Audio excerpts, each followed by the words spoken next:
Graça e paz, cara amiga, caro amigo que acompanha diariamente a nossa meditação sobre a Palavra de Deus no Santo Evangelho, aqui pela nossa página do Instagram, pelo nosso canal do YouTube, o canal Boa Notícia. Estamos começando hoje o mês de maio que tradicionalmente é conhecido como o mês de Maria. E é muito interessante porque esse mês está bem dentro do coração do mistério pascal de nosso Senhor Jesus Cristo. Portanto, a gente pode viver a Páscoa nas alegrias de Maria. Não é a gente que durante o período da Páscoa não recita o Ângelus, mas recita aquela oração Rainha dos Céus, alegrai-vos, aleluia, porque o Senhor ressuscitou verdadeiramente, aleluia. Então é assim que a gente vive o mês de maio, com um completo espírito pascal. E aí a gente lembra que um dos eventos fundantes do tempo da Páscoa é justamente a morte de Jesus na cruz, e a gente se recorda que Maria estava lá. Maria estava presente, de pé, ao lado do seu filho. Um outro momento importante é aquele sábado no qual Jesus passou no túmulo, e a gente sempre diz ali, Maria é aquela que guardou em seu coração a esperança da igreja. E seguramente o dia da ressurreição, Maria também se alegra com essa visita do seu filho ressuscitado, para dar alegria ao seu coração, porque a fé na ressurreição ela manteve viva, ela guardou dentro de si. O outro momento explosivo do tempo da Páscoa seguramente é o dia de Pentecostes, e nós nos recordamos, é ali que nós concluímos esse período da Páscoa. Nós celebraremos agora no mês de maio o dia de Pentecostes, o 50º dia do tempo da Páscoa. E neste dia o que é que a gente recorda? Que Maria estava com os discípulos perseverante na oração, e ela recebe juntamente com os discípulos o dom do Espírito Santo. E agora, por uma decisão do Papa Francisco, a segunda-feira depois do dia de Pentecostes, nós celebramos esse mistério de Maria como mãe da igreja. Esse título que foi dado a Maria logo após a conclusão do Concílio Vaticano II. Mas é interessante que o mês de Maria nós iniciamos na companhia do seu esposo José. Esse ano é um ano josefino, é um ano em que o Papa Francisco dedicou a São José, justamente porque recordamos o fato de que, por Leão XIII, São José foi proclamado padroeiro da Igreja Universal. Há 150 anos que esse título foi dado a São José. E, portanto, nesse ano, nós fazemos essa lembrança desse dia primeiro. Tem muitas amigas aqui que nos vêm visitar, né? As muriçoquinhas estão aqui girando. No início do mês de maio, portanto, dentro desse ano de São José, de modo especial, estamos atentos a essa figura de José com o qual nós abrimos o mês de maio. São José é celebrado na igreja no dia 19 de março, com o título de esposo da Virgem Maria. Desde a década de 50, portanto, que o dia 1º de maio, em 55, o Papa Pio XII instituiu o dia 1º de maio como uma festa, uma memória dedicada a São José operário. Sendo que neste dia se celebra o dia do trabalho e o dia do trabalhador, nós queremos lembrar como José foi esse operário. E essa é uma marca, por exemplo, com a qual Jesus é recordado nos 4 evangelhos. O filho do carpinteiro. Assim Jesus foi lembrado. Então hoje nós contemplamos a figura de José, abrindo o mês mariano, colocando Maria ao lado do seu esposo e vendo José como aquele que foi o provedor da casa, aquele a quem foi confiado o serviço com o suor do seu rosto para garantir a vida e a estabilidade de Jesus e da Virgem Maria. Portanto, contemplamos Jesus também como aquele que aprendeu um ofício das mãos do próprio Jesus. E é interessante porque ser um trabalhador e ter um ofício não era simplesmente ter algo para ganhar o seu pão, mas também poder ensinar outros a fazer a mesma coisa. Nesse sentido, José é educador, foi educador de Jesus para a vida do trabalho. O trabalho é muito importante na nossa vida. E a gente na Bíblia encontra o próprio Deus como sendo o Deus que trabalha. Deus que criou todas as coisas em 6 dias e no 7º dia repousa. Deus é o Deus que no seu repouso não é que ele se retira do mundo, mas ele coloca o mundo em nossas mãos e continua a sua obra através de nós. Nós somos colaboradores, cooperadores da criação, co-criadores. Assim nós dizemos e proclamamos. O próprio Jesus diz na sua palavra do Evangelho que o seu Pai trabalha e ele também trabalha. Como que dizendo que a obra de Deus não acabou não, continua. Deus continua agindo, Deus continua intervindo e o faz através de nós. Coisa mais bela que nós temos para nós, cristãos católicos, essa presença de Jesus através da Eucaristia. E o que é que significa a presença de Jesus na Eucaristia?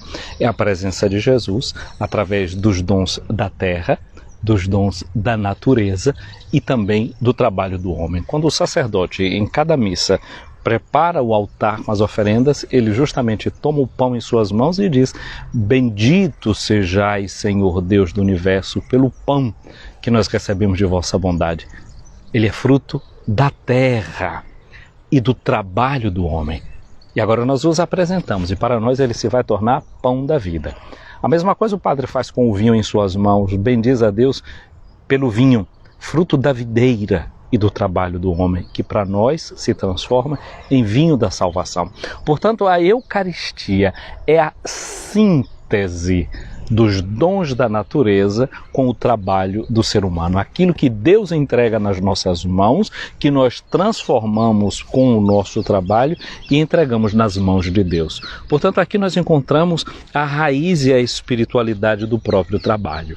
A leitura que a liturgia prevê para o dia de hoje, como primeira leitura, é um texto de São Paulo, da carta de São Paulo aos Colossenses. E São Paulo diz assim: irmãos, amai-vos uns aos outros, pois o amor é o vínculo da perfeição. Que a paz de Cristo esteja em vossos corações, a qual fostes chamados como membros de um só corpo. E diz essa palavra: e sede agradecidos. Aqui nós encontramos uma palavra que em grego refaz a Eucaristia. Sejam eucarísticos. Sejam eucarísticos. Ser agradecido aqui em grego seria justamente, se pode dizer dessa forma: sejam eucarísticos. Sejam pessoas agradecidas, que sabem agradecer a Deus. E na medida que a gente agradece a Deus, a gente agrada a Deus pelo nosso agradecimento. E aí continua Paulo dizendo: tudo o que fizerdes em palavras ou obras, seja feito em nome do Senhor Jesus. Por meio dele, dai graças a Deus o Pai. Tudo que a gente faz, então, portanto, de Jesus, seja uma Eucaristia. Tá bom, você trabalha como pintor, como pedreiro, como agricultor, como agricultora, como costureira, como enfermeira, como médico, como policial, como professora, como professor, não importa, cozinheira, cozinheiro, a profissão que você tenha, cabeleireira, cabeleireiro, tudo que você fizer, faça como se fosse a Eucaristia, ou seja, faça numa atitude de gratidão, agradecendo a Deus, e então você transmite para o mundo aquilo que é específico seu, que é o único dom que é seu, porque é como a impressão digital. Ninguém tem uma que reproduz a do outro, né? Portanto, onde a sua mão entra para fazer uma coisa, você é único, você é ímpar, você é singular. E naquilo que você faz, você deve transmitir a sua singularidade ao mundo, porque é assim que Deus te criou, foi assim que Deus me criou. Ninguém pode repetir o que eu faço, ninguém pode fazer da mesma forma o que eu faço. Por quê? Porque eu sou único, porque você é única. Não existem repetições de Deus nas suas obras. Isso deveria dar a gente uma tranquilidade tão grande. E o que é que a gente faz nessa vida? A gente perde um grande tempo querendo imitar os outros, querendo fazer como os outros. É certo que os outros podem estimular a gente, mas deve ser um estímulo para a gente encontrar a nossa originalidade, portanto, a nossa origem. E quando a gente fala da nossa origem, a gente pensa, não é, numa paternidade. Hoje nós encontramos Jesus que vai para a sua pátria. pátria, a terra dos seus pais. E lá todos dizem, ele é o filho do do carpinteiro, não é? E Jesus seguramente sabe que, de verdade, de quem é que ele é filho, onde é que está a sua origem. A sua origem não estava em José. A sua origem estava em Deus. Como a sua e a minha origem, a nossa origem não está pura e simplesmente nos nossos pais, naquele que nos deram a vida. A nossa originalidade encontra-se em Deus. E é para Ele que nós devemos nos voltar, como fonte e origem de todas as coisas, de tudo aquilo que nós somos, vivermos a nossa originalidade. A gente vê, né, que todas as pessoas, quando estão no mundo do trabalho, querem um selo de originalidade, né, que garanta a originalidade. Pois é, tudo que a gente deve fazer deve ser assim, original. E esse original remete à origem que a gente tem, que está em Deus. Nele está a nossa raiz, nele está a nossa fonte. Então, a palavra de Deus hoje nos orienta justamente para isso. Tudo que fizerdes, diz aqui São Paulo, fazei-o de coração, como para o Senhor e não como para os homens. Olha como isso muda profundamente a nossa perspectiva. Não é que a gente deva trabalhar para ganhar um prêmio aqui nesse mundo, o selo de qualidade, não é só isso não. E se a gente fizer as coisas como se nós estivermos fazendo realmente para o Senhor, a gente vai alcançar tudo isso. Mas a gente vai alcançar, sobretudo, o coração agradecido, o coração satisfeito. Ora, qual é o grande problema nosso? É de insatisfação. É gente que perde a vida fazendo muita coisa, gastando muita energia, mas fica sempre insatisfeito. Por quê? Porque não sabe de onde vem, nem sabe para onde vai, não se coloca na perspectiva justa. E o que São Paulo nos ajuda é isso, é encontrar uma espiritualidade do trabalho.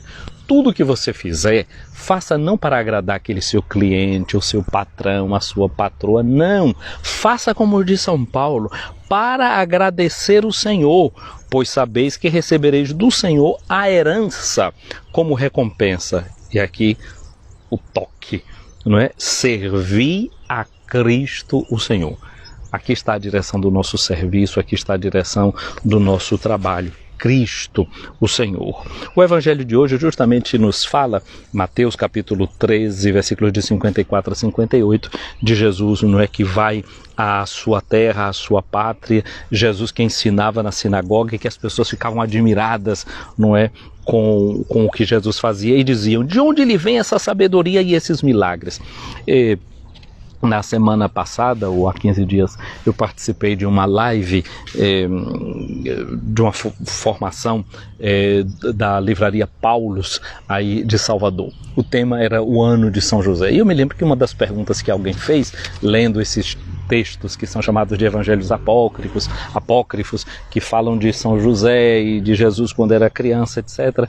Parece que alguém viu ali como uma informação que como que José e Maria falassem para as pessoas da origem divina de Jesus. Não, isso foi um grande segredo que José e Maria conservaram no coração deles. E aqui está a prova, é que as pessoas, no lugar onde ele foi criado, ficavam admirados com a sabedoria deles, justamente porque não conheciam esta origem divina de Jesus, porque não sabia de onde ele provinha, então ficavam admirados. Como é que tem tanta sabedoria? Sendo filho de José, sendo filho de Maria, nós conhecemos todo o resto da família dele, de onde é que vem tanta sabedoria? Pois é a prova de que este segredo da origem de Jesus foi custodiado, esse segredo, por Maria e por José. Isso ficou no coração deles, eles conservaram isso no coração. E aí Jesus enfrentou todas essas dificuldades, todos esses questionamentos, e as pessoas se perguntavam de onde é que ele vem tudo isso, e ficaram escandalizados por causa de Jesus, não é? Quase como que Jesus se constituiu para eles uma espécie de pedra de tropeço, ficavam escandalizados. E Jesus não fez muitos milagres ali, porque eles não tinham fé, ou seja, por causa da incredulidade deles. Einstein, não é muito conhecido, não é, pela teoria da relatividade, dizem que Einstein tem uma frase que ele diz assim: é muito mais fácil você quebrar um átomo do que você quebrar um preconceito. olha o que era que acontecia em relação a Jesus. Havia um preconceito, uma ideia já preconcebida de quem era Jesus. Isso criou uma barreira que se chama incredulidade. E ali Jesus não pôde agir como desejava, realizar o que ele podia realizar, porque entre eles e aquelas pessoas havia esse muro, essa barreira que fechava o coração das pessoas para aderir a essa boa nova do Evangelho de Jesus, que permitiria tudo acontecer de uma forma diferente. Nessa festa de São José, nós somos chamados justamente a crescer na fé. A crescer na fé, a acolher Jesus na fé, a acolher o dom e a pessoa de Jesus. Que São José nos inspire, que Maria, nesse início do mês mariano, nos inspirem a acolher Jesus no mistério da fé. Não é de Maria, não é Isabel disse, bem-aventurada aquela que acreditou. José foi chamado de o justo, ou seja, uma pessoa que tinha fé em seu coração. Peçamos ao Senhor essa graça de viver esse mês de maio na companhia de Maria, na companhia de José, conservando a fé em nosso coração, para que todo o nosso agir tenha essa marca, esse selo de qualidade. Tudo nós possamos fazer como aqueles que, partindo da fé, buscam servir a Deus em tudo aquilo que faz.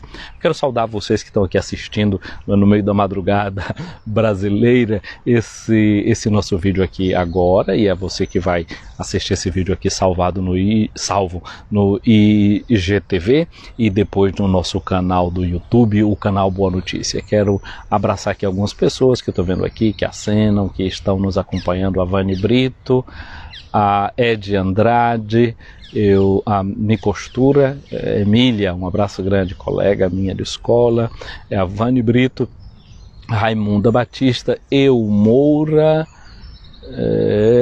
bem, são essas pessoas que aqui eu vejo que estão acompanhando nesse momento, que é pela intercessão de São José, esse nosso dia seja abençoado. Vivamos esse mês de maio na companhia de Maria, na companhia de Jesus, na companhia de José, e assim possamos dar ao mundo uma resposta de fé. Venha sobre você a bênção de Deus Todo-Poderoso, o Pai, o Filho e o Espírito Santo. Amém.